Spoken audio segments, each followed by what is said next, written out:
Bismillahirrahmanirrahim. Kita masuk di bab fadhilul sholat, keutamaan menanti sholat. Sudah lupa kalau nggak salah itu. Setelah kemarin kita sudah mendiskusikan tentang langkah-langkah menuju masjid. Pada malam hari ini fadhilul sholat. Bismillahirrahmanirrahim. An Abi Hurairah radhiyallahu anhu anna Rasulullah sallallahu alaihi wasallam qala la yazalu ahadukum fi sholatin ma lam shalah tahbisu la yamna'uhu ayyaqaliba ila ahlihi ila sholat. Muttafaqun alaihi. Bismillahirrahmanirrahim. Dari Abu Hurairah radhiyallahu anhu bahwasanya Rasulullah sallallahu alaihi wasallam bersabda, salah seorang di antara kalian terus-menerus berada dalam sholat selagi sholat itu menahannya. Tidak ada yang mencegahnya untuk balik kepada keluarganya kecuali sholat atau menunggu sholat. Pahalanya seperti mengerjakan sholat. Riwayat Bukhari Muslim. Bismillahirrahmanirrahim. Setelah kemarin sudah kita diskusikan mengenai bagaimana Allah menyediakan pahala bagi orang yang melangkahkan kakinya dari rumah menuju ke mushola atau masjid. Maka langkah kaki ini melebur dosa sekaligus mendapatkan pahala. Berarti semakin banyak langkah kakinya, maka semakin banyak pula dosa yang digugurkan, dan juga semakin banyak juga pahala yang didapatkan.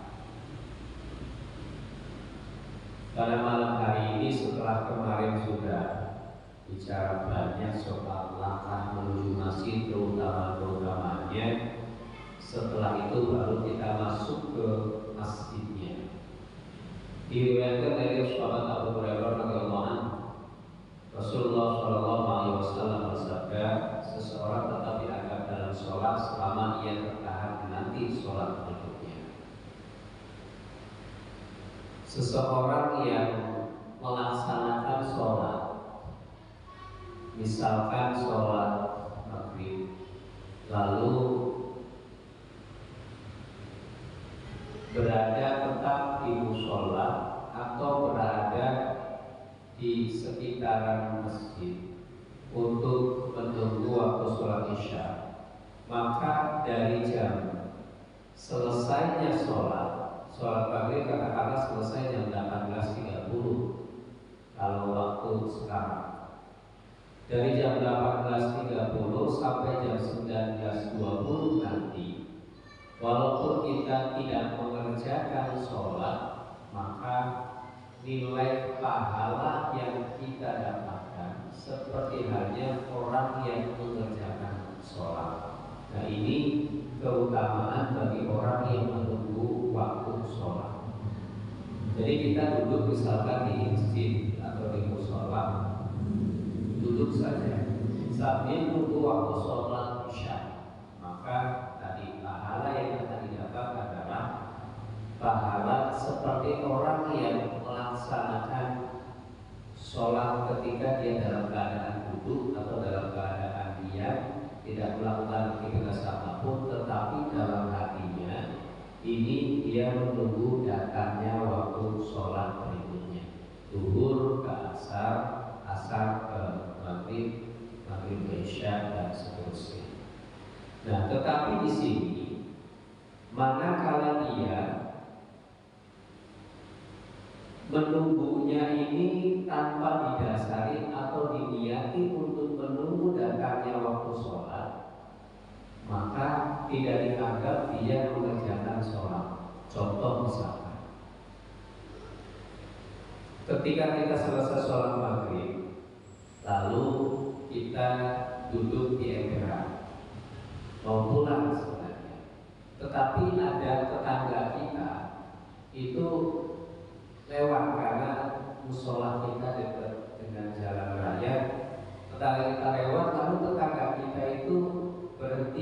kendaraannya, lalu ngobrol dengan kita. Ngobrolnya macam-macam. Dari jam 18.30 sampai jam 19.20 itu ngobrol enak banget. Enak banget ngobrol. Tahu-tahu waktu Isya sudah masuk. Wah, kita enak ngobrol nih, tapi Isya sudah masuk. Ayo kita sholat. Maka yang seperti ini dari jam 18.30 sampai jam 19.20 tadi, aktivitas ngobrol tadi dengan tanpa ada niatan dia menanti sholat Isya yang sedianya dia mau pulang misalkan, yang sedianya dia mau pulang, tetapi karena tertahan dengan kita ada kawan untuk ngobrol dan lain sebagainya, maka aktivitas yang tadi berada di lingkungan masjid atau lingkungan musola tadi tidak dianggap orang ini mengerjakan sholat. Itu seperti itu. Berbeda dengan seperti ini misalkan, saya mau keluar musola bisa ngadem dulu di luar, ngadem dulu di luar, ternyata ada teman lalu ngajak ngobrol misalkan. Nah, kita niatnya memang waktu Isya itu akan tetap di sini, tetapi karena ada teman ngajak bincang-bincang ya kita ikutin, kita ngobrol tahu Isya. Nah, maka obrolan kita tadi dengan niat yang awal tadi kita mau menunggu datangnya waktu sholat Isya, maka itu dianggap bahwa kita berada di luar sholat atau berada di luar masjid dengan niat awal tadi kita mau menunggu waktu datangnya sholat Isya, maka dianggap kita telah melaksanakan sholat walaupun saat itu aktivitas kita berbincang-bincang dengan teman kita. Nah, inilah perbedaan antara orang yang diniati untuk menanti sholat berikutnya dengan orang yang tidak diniati. Nah, ini pentingnya daripada niat. Nah, kembali kepada di sini bahwa orang yang menanti sholat dari sholat pertama ke sholat kedua, maka dianggap di jeda waktu itu dia telah melaksanakan sholat, kecuali ketika ada jeda waktu sholat tanpa dia diniati untuk menanti sholat berikutnya, maka tidak dianggap dia melaksanakan sholat. Nah, ini pentingnya daripada kita meniatkan sesuatu itu dengan niat yang baik. Karena ketika niat yang baik tadi dengan kita niat menanti sholat berikutnya, apapun aktivitas di tengah-tengahnya maka dianggap kita melaksanakan sholat. Bismillahirrahmanirrahim. Wa anhu anna Rasulullah sallallahu alaihi wasallam qala al-malaikatu tusalli ala ahadikum ma dama bi sallallahu alaihi wasallam ma lam yuqim taqul Allahumma ighfir lahu Allahumma arhamhu rawahu Bukhari.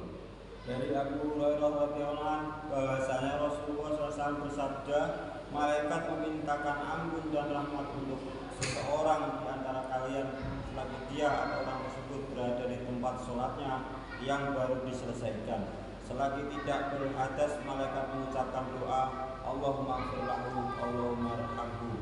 Ya Allah ampuni dia, ya Allah rahmati dia. Bismillahirrahmanirrahim. Diriwayatkan dari sahabat Abu Hurairah radhiyallahu anhu, Rasulullah sallallahu alaihi wasallam bersabda, malaikat mendoakan kepada seseorang yang tetap berada di mushola di mana ia baca surat tersebut selama belum hadas.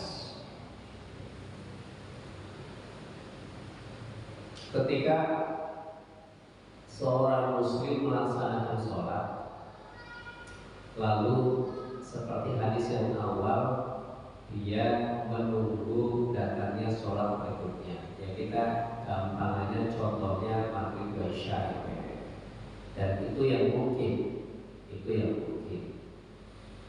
sholat maghrib di mushola, lalu kita menunggu waktu datangnya sholat isya kurang lebih 50 menit ke depan atau 60 menit ke depan. Maka ketika seseorang menunggu datangnya waktu waktu sholat berikutnya, pertama akan mendapatkan keutamaan, dia mendapatkan pahala sholat walaupun dia tidak sholat full dari 18.30 sampai 19.20. Yang kedua adalah para malaikat mendoakan orang tersebut, mendoakan agar orang ini diampuni dosanya dan kemudian diberikan rahmat atau rahmat atau kasih sayang oleh Allah Subhanahu wa taala selama orang tersebut wudhunya gak batal. Jadi kita seperti kita, insya Allah seperti kita yang duduk pada kesempatan malam hari ini, kita isi dengan taklim, kita isi dengan sholat bulan ini, maka di sini insya Allah para malaikat mendoakan kita, Allahumma ighfir lahu warhamhu.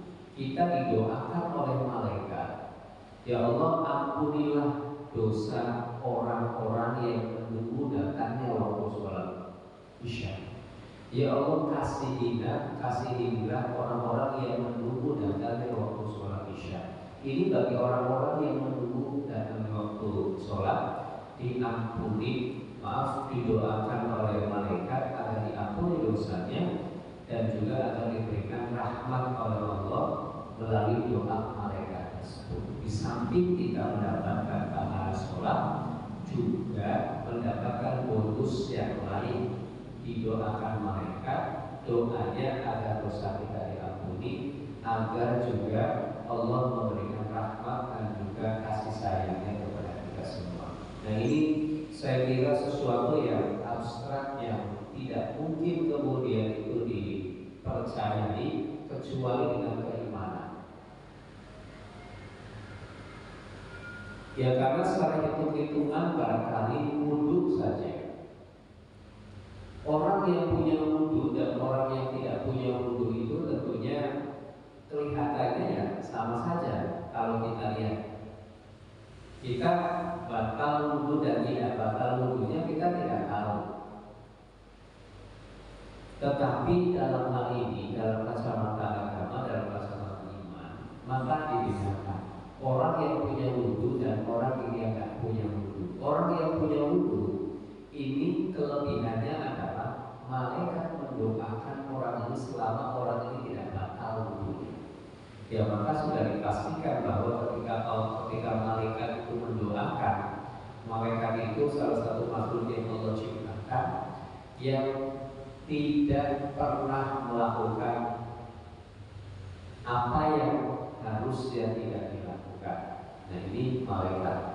Berbeda dengan manusia, ada potensi melakukan sesuatu yang dilarang. Tetapi kalau malaikat itu sudah pasti, sudah terprogram kalau malaikat melakukan A ya selamanya A. Ketika malaikat melakukan kebaikan, maka malaikat tidak mungkin melakukan kesalahan. Tetapi berbeda dengan manusia, manusia bisa salah dan juga bisa benar ketika melakukan sesuatu. Tetapi untuk khususnya untuk malaikat tidak pernah melakukan kesalahan. Nah dalam hal ini dengan malaikat tidak pernah melakukan kesalahan dan malaikat mendoakan bagi orang-orang yang mempunyai wudhu, dan itulah kelebihan daripada orang yang mempunyai wudhu atau tidak wudhu, orang yang selalu dawam wudhunya, selalu terus menerus wudhunya, walau ketika batal lalu wudhu lagi, ketika batal lalu wudhu lagi. Maka kelebihan orang ini adalah orang yang selalu dia wudhu akan didoakan oleh malaikat untuk diampuni segala dosanya, dan juga Allah akan memberikan rahmat dengan dia selalu didoakan oleh malaikat. Ya mudah-mudahan harapan kita tentunya amal yang sedikit yang kita kerjakan tentunya menjadi salah satu andalan kita nanti ketika di hadapan Allah. Mungkin sholat kita ini khusyuknya hanya 3 sampai 10 detik saja.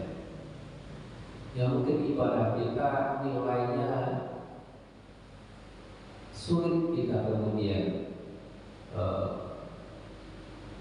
ketika disamakan dengan apa yang sudah diperintahkan oleh baginda Nabi. Tetapi ya tentunya kita berharap dengan amaliyah yang lain, ibadah sholat kita barangkali dihitung dari mulai umur 15 tahun sampai nanti usia senja di usia 70-80 tahun, itu kayaknya misalkan waduh sholatnya gak ada yang baik misalkan, ya mungkin bukan sholatnya, barangkali wudhunya yang dilihat, barangkali taklim kita yang dilihat, barangkali sholat sunnah yang lain yang dilihat, barangkali sedekah kita yang dilihat. Pokoknya apapun amal-amal ibadah yang kita kerjakan, tentunya ada potensi untuk mendapatkan ridho Allah.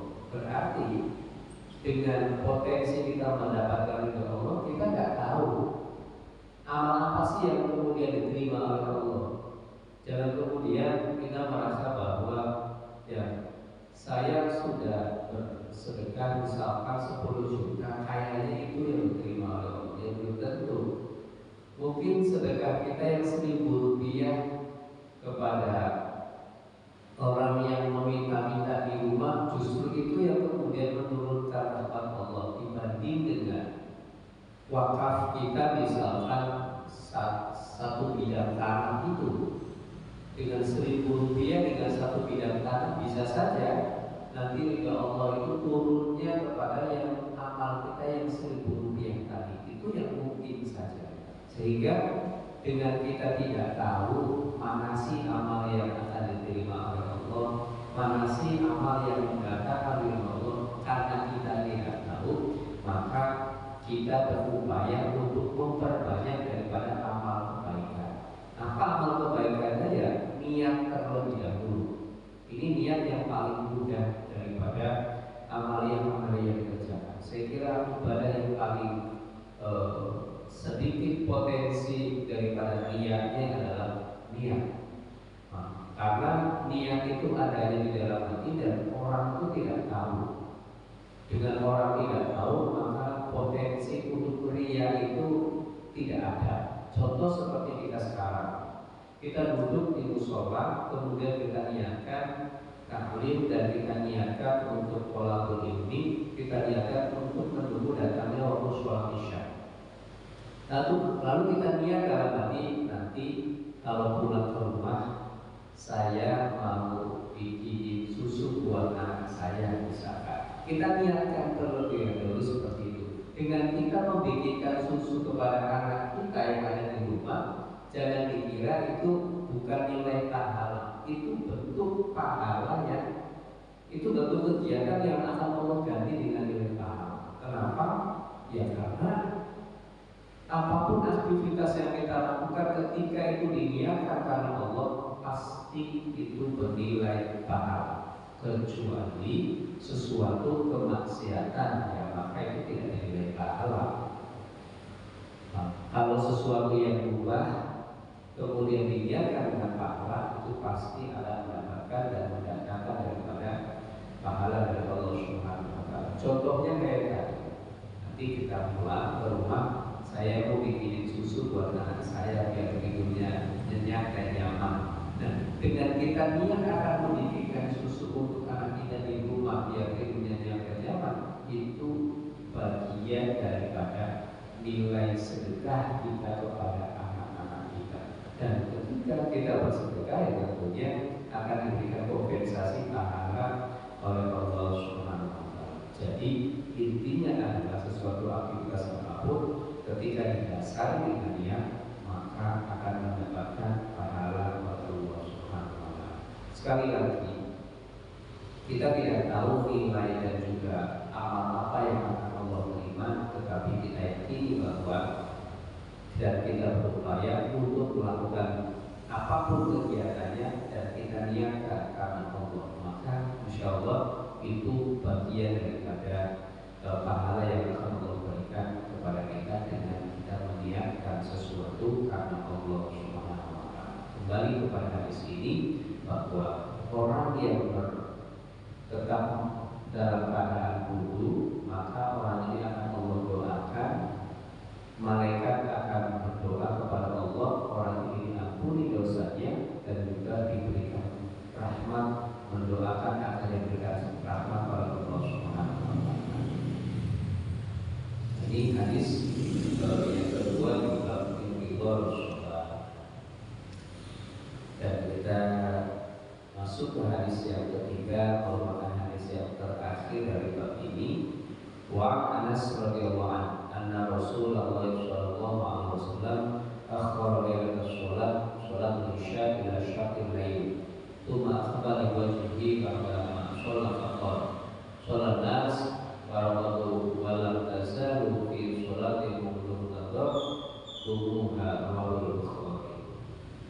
Anas radhiyallahu anhu bahwasanya pada suatu malam Rasulullah sallallahu alaihi wasallam mengakhiri sholat Isya sampai tengah malam. Kemudian beliau menatap kami setelah selesai sholat kemudian bersabda, orang-orang telah sholat dan telah tidur, sedangkan kamu sekalian tetap dianggap mengerjakan sholat. Bismillahirrahmanirrahim. Dari sahabat Anas radhiyallahu anhu, sesungguhnya Rasulullah Shallallahu Alaihi Wasallam pernah mengakhirkan sholat Isya hingga tengah malam. Lalu selesai sholat, Rasul berpaling menghadap jamaah setelah bersabda, orang-orang yang setelah selesai sholat maka pulang, sedang kamu tetapi anda belum sholat setelah kamu menegakkan sholat berikutnya. Bismillahirrahmanirrahim. Pelaksanaan sholat wajib itu adalah wajib di dalam waktunya. Wajib di dalam waktunya. Artinya dalam yang pernah sudah sama-sama kita diskusikan bahwa sholat itu kan ada waktunya tersendiri. Maghrib ada waktunya, isya ada waktunya, subuh ada waktunya, zuhur, asar, dan maghrib juga ada waktunya. Nah, kemudian sholat itu harus pada waktunya. Berarti ini memberikan pelajaran bahwa ketika waktunya sholat, maka silakan sholat. Apakah di awal, apakah di tengah, atau di akhir, ya terserah di mana saja. Kalau misalkan kita orang bekerja, keluar pabrik itu misalkan jam 5, sedangkan waktu sholat asar itu jam 15 lebih 20 menit, boleh tidak kita sholatnya jam 17.00? Ya sangat boleh. Jadi kemudian ya saya keluar saja deh dari pabrik gak kerja. Kenapa? Karena saya nggak bisa sholatnya di awal waktu. Ya saya kira keputusannya baik sih, tapi kurang tepat gitu. Kecuali istilahnya ada pekerjaan yang lain yang itu sama istilahnya penghasilannya, tetapi di waktu-waktu sholat itu bisa istirahat misalkan. Yaitu ceritanya lain kalau seperti itu. Tetapi kalau kemudian memutuskan untuk berhenti lalu nggak tahu mau ngapain, saya kira benar tapi kurang tepat. Kenapa? Karena tadi waktunya sholat itu tidak harus di awal waktu. Di awal waktu ini ya kita upayakan kalau bisa. Tetapi kalau kayak tadi, ketika kita terikat dengan peraturan pekerjaan, istirahat itu jam 11.50 sampai jam 13.00, maka kita bisa sholat di awal waktu di waktu sholat subuh. Kemudian jam pulang itu jam 16.30, sedangkan sholatnya jam 15.20. Ya kita nggak bisa sholat ketika 15.20 karena masih dalam pekerjaan misalkan.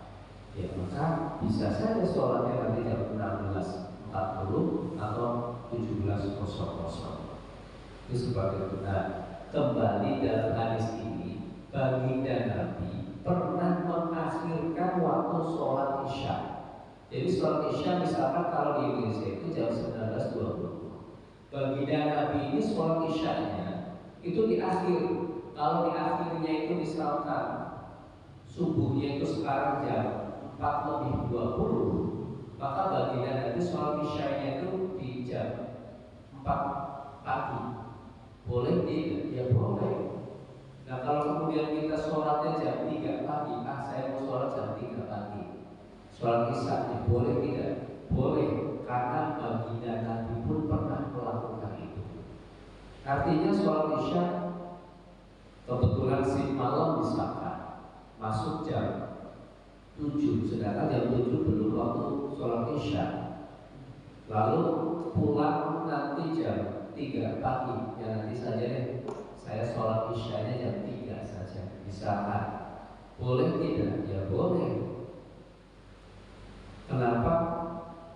Karena baginda Nabi pun pernah mengakhirkan sholat isyanya di waktu akhir daripada waktu sholat isya. Kalau sholat isya itu selesainya jam 4:19, maka baginda Nabi ya kemungkinannya ya pokoknya di akhir daripada waktu sholat isya. Bisa jadi 10 atau 20 menit sebelum isya itu waktunya habis atau waktunya selesai. Artinya ketika kita melakukan atau melaksanakan sholat boleh tidak di awal waktu, tapi lebih utama di awal waktu. Tapi boleh tidak sih kalau zuhur itu jam 1 siang? Ya boleh. Boleh tidak jam 2? Ya boleh. Boleh tidak jam 3? Ya boleh.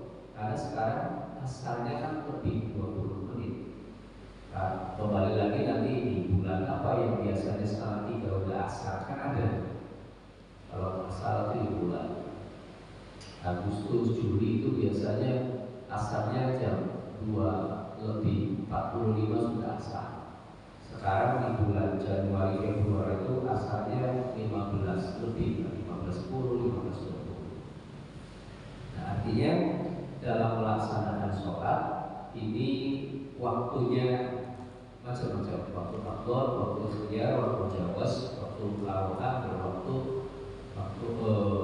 taruhan dan waktu takhir. Ini ada beberapa waktu dalam melaksanakan sholat. Nah, dalam hadis ini ketika baginda Nabi mengakhirkan sholatnya di waktu sholat isya, dan setelah itu baginda Nabi menyampaikan bahwa ketika engkau selesai sholat lalu engkau menanti sholat berikutnya, maka sama halnya dengan penantian itu dianggap engkau melaksanakan sholat.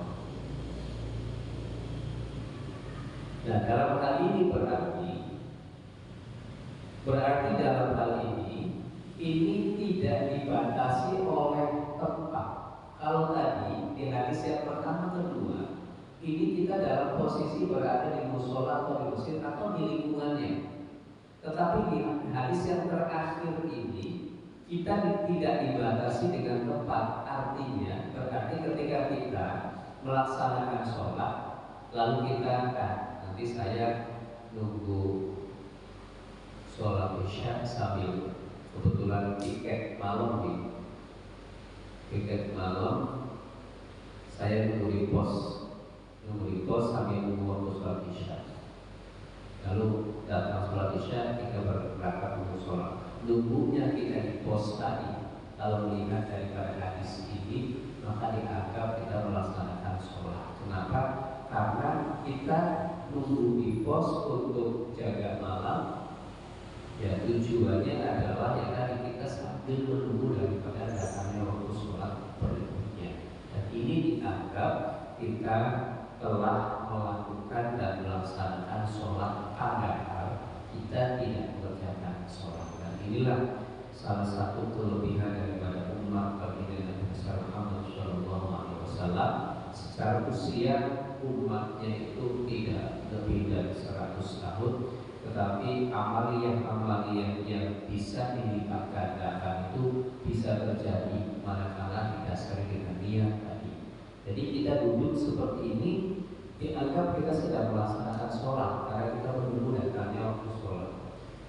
Padahal kita lagi taklim atau kita lagi ngobrol dengan kita, ngobrolnya tentunya ya sesuatu yang bermanfaat, ya maka tadi dianggap kita telah menunggu daripada datangnya waktu sholat berikutnya, karena dianggap juga kita mendapatkan nilai kita melaksanakan sholat di hadapan Allah Subhanahu wa Ta'ala. Inilah tentunya hidup ini ya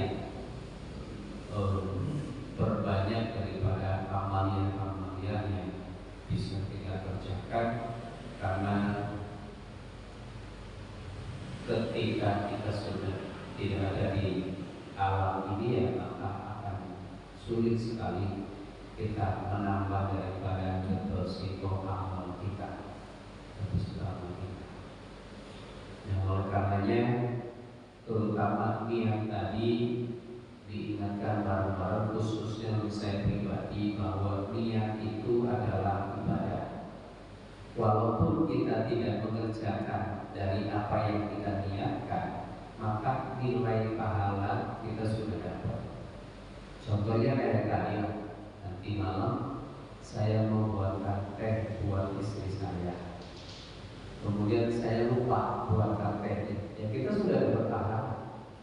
Walaupun hanya sekedar niat saja, kan bikin teh itu ya biasa saja. Tetapi kalau kemudian karena Allah, karena saya sayang dengan istri dan itu karena Allah, maka nilai di tehnya ini berpahala. Inilah bedanya orang yang melakukan aktivitas didasari dengan niat dan tidak didasari dengan niat, maka nilainya berbeda.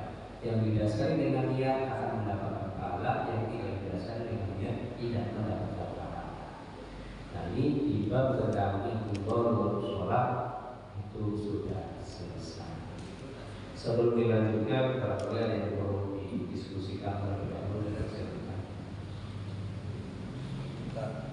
mengenai hadis yang terakhir ini, mengenai niat itu tadi, apakah khusus untuk sholat yang disebutkan dalam hadis ini ataupun bisa saja diniatkan dalam 5 waktu sholat itu.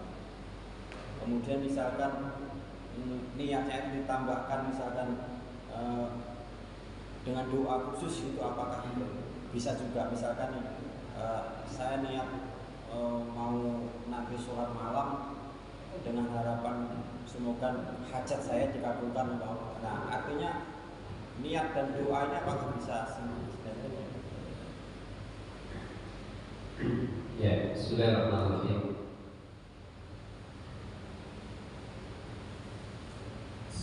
Secara umum bahwa aktivitas apapun yang kita kerjakan ketika didasari dengan niat, ya maka sudah otomatis niat itu akan mendapatkan nilai pahala. Kemudian kita lihatkan besok saya mau puasa di hari Senin, ya sekaligus mudah-mudahan anak saya yang lagi ujian nasional misalkan dimudahkan oleh Allah. Kita tambahin embel-embel seperti itu. Kita niat puasa karena Allah, sekaligus mudah-mudahan dengan kita puasa anak-anak kita kemudian ujiannya dilancarkan. Ya, ini yang saya kira kita mendoakan mendoakan orang lain, ya anak kita atau orang lain, yaitu bagian daripada pahala juga, karena doa itu juga salah satu ibadah yang dihitung pahala. Artinya niat kita melakukan aktivitas dengan didasari oleh harapan-harapan yang lain, yaitu pun sama saja. Saya mau sholat tahajud, mudah-mudahan rezekinya lancar. Saya mau sholat hajat nanti malam, mudah-mudahan usahanya subur makmur, gol dan lain sebagainya. Maka dengan dia mengharapkan usahanya lancar, kemudian usahanya bisa maju dan sebagainya, yaitu bagian daripada niat yang akan kemudian dihitung nilai pahala, yang akan dihitung sebagai nilai pahala. Artinya boleh seperti itu. Yang terpenting niat itu dihitung pahala selama tidak kemudian berbenturan dengan syariat. Kalau berbenturan dengan syariat, maka niatnya tidak akan mendapatkan pahala. Kecuali begini. Saya nanti malam tetangga saya ini mangganya sudah matang-matang, saya mau ambil mangga. Niat seperti itu tidak dihitung dosa,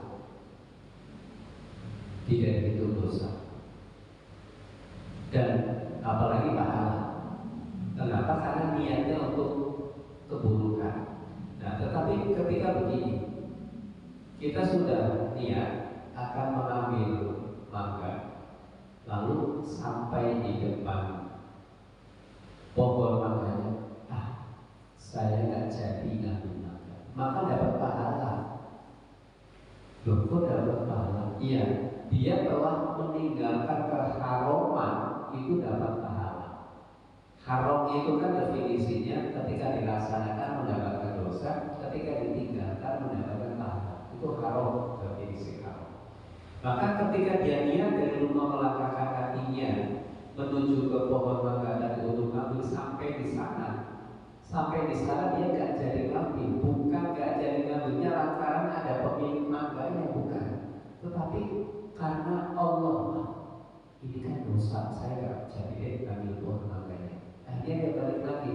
Ketika dia balik lagi ini berarti dapat pahala Allah. Kok dapat pahala? Ya, karena dia telah meninggalkan keharaman. Nah ini dihitung pahalanya di situ, bukan di niatnya tadi, tetapi ketika dia sudah sampai pohon mangga ini, misalkan ada pemilik pohon mangganya, dia nggak ngambil itu karena ada pemiliknya, lalu dia tidak jadi ngambil, maka di sini tidak dihitung pahala kalau seperti itu.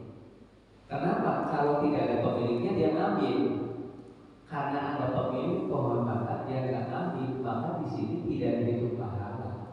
Berbeda dengan yang pertama tadi, dia semata-mata meninggalkan itu bukan karena takut dengan orang melihat atau ada CCTV dan lain sebagainya, tetapi benar-benar ini perbuatan salah, ini perbuatan dosa, maka saya nggak melakukan itu. Tapi kalau takutnya karena CCTV, takutnya karena pemilik pohon mangga yang ada, maka tidak dihitung dia mendapatkan pahala. Ini contoh daripada orang yang berniat melakukan kemaksiatan lalu bisa dapat pahala, itu contohnya yang awal. Kembali ke pertanyaan, kurang lebih seperti itu. Jadi dia diniatkan dengan sholat hajat dan sebagainya, mudah-mudahan usahanya lancar, anaknya kemudian sukses semua dan lain sebagainya. Itu bagian daripada niat yang dihitung bila pahala. Begitu.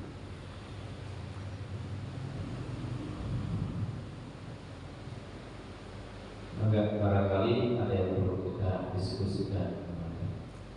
Bisa jam berapa? 31. Ya, kita satu pertanyaan lagi sambil menunggu waktu sholat isya.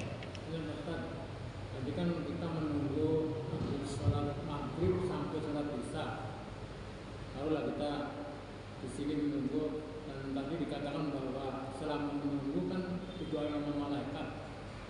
Yang saya tanyakan itu malaikat siapa yang mendoain kita ini? Ya, Bismillahirrahmanirrahim. Makhluk yang pernah saya baca bahwa Allah menciptakan malaikat ini tentunya melebihi daripada jumlah manusia. Malaikat lebih banyak daripada jumlah syaitan dan juga iblis. Jadi malaikat lebih banyak. Ketika manusia jumlahnya 1, maka iblis itu bisa 2 atau 3. Berarti malaikat itu lebih daripada 3. Ini yang pertama. Nah, sehingga di dalam aqidatul awam, dalam tauhid, di dalam ilmu akidah, yang wajib kita ketahui dari malaikat itu adalah hanya 10. Ini istilahnya pentolan malaikat. Kalau dalam dunia militer ini adalah jenderal-jenderalnya malaikat. Itu 10 itu yang wajib kita ketahui. Jenderal kan tidak banyak, yang bintang 4 itu tidak banyak. Tapi yang masih prajurit itu ribuan, mungkin jutaan malaikat. Nah, begitu juga dengan malaikat. Malaikat itu yang wajib kita ketahui 10. Kemudian malaikat siapa sih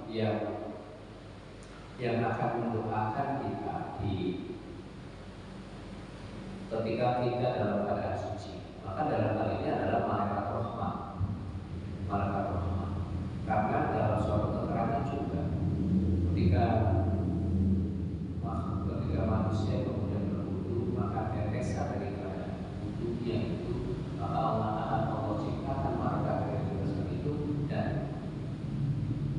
dari malaikat itu mendoakan orang yang buta.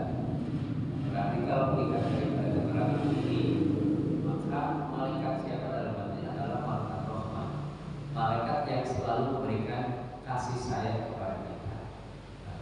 Sehingga ketika malaikat rahmat itu mendoakan kita, ketika malaikat itu selalu meminta doa dan meminta ampun kepada Allah agar orang yang melakukan aktivitas kegiatan itu didoakan oleh malaikat, dilarangnya kita itu dilarangnya itu lempeng saja di dalam kehidupan. Mau melakukan salah itu dilarang, ini salah. Mau ngambil sesuatu ini bukankah kita, dilarangnya itu ya tadi lah, karena sudah diprogram oleh malaikat tadi, sudah diprogram oleh malaikat tadi, sudah kemudian didoakan oleh malaikat, sehingga hidayah dan taufiknya itu selalu ada pada diri kita. Karena bedanya begini, hidayah itu kan yang awalnya itu nggak tahu jadi tahu, itu hidayah. Bahwa kita itu nggak tahu bahwasanya yang menciptakan ini adalah Allah Subhanahu wa Ta'ala. Lalu kita percaya bahwasanya Allah adalah Tuhan kita dapat hidayah dari itu. Nah, tidak cukup hidayah saja, kita perlu juga dengan taufikullah, taufikur rahman. Taufikur rahman artinya pertolongan Allah. Setelah kita tahu bahwasanya kita adalah makhluk Allah, kita adalah ciptaan Allah, maka kemudian Allah memberikan perintah kepada manusia untuk sholat. Lalu kita sholat. Dengan kita sholat, kita yang karena tidak semua orang itu mau sholat, lalu kita sholat, maka ketika kita sholat itu berarti kita sudah mendapatkan taufikur rahman, kita sudah mendapatkan taufiknya Allah Subhanahu wa Ta'ala, pertolongan dari Allah. Kenapa? Karena banyak orang yang dapat hidayah tapi nggak sholat gitu. Dia mengerti sih bahwasanya dia agamanya Islam dan dia ngaku bahwasanya Allah adalah Tuhannya, Al-Quran adalah kitabnya, Nabi Muhammad adalah utusan Allah. Dia paham soal itu tapi nggak melaksanakan sholat. Bukan dia nggak dapat hidayah, dia dapat hidayah, tapi dia tidak mendapatkan taufik dari Allah Subhanahu wa Ta'ala, pertolongan atau kekuatan untuk melakukan kebaikan. Nah, inilah sehingga kan kita sering kemudian mudah-mudahan kita mendapatkan selalu hidayah oleh Allah, mendapatkan taufik oleh Allah. Artinya hidayah taufik ini artinya tidak cukup oleh hidayah saja, kemudian kita mohon kepada Allah agar mendapatkan kekuatan untuk melakukan kebaikan, untuk meninggalkan kejahatan. Itu adalah pertolongan Allah. Karena semata-mata kita nggak bisa melakukan kebaikan atau meninggalkan kemaksiatan kecuali dengan pertolongan Allah. Bukan seperti itu. Nah, kembali kepada malaikat tadi, bahwa malaikat siapa yang akan membantu kita adalah malaikat rahmat, malaikat yang Allah ciptakan untuk memberikan kasih sayang kepada manusia yang beriman kepada Allah Subhanahu wa Ta'ala. Mudah-mudahan kita dengan kita mengkaji ilmu Allah melalui kitab Riyadhus Shalihin, kita mendapatkan hidayah, mendapatkan taufik, sehingga kita mampu dan bisa melaksanakan apa yang sudah Allah perintahkan, dan mampu juga kita meninggalkan apa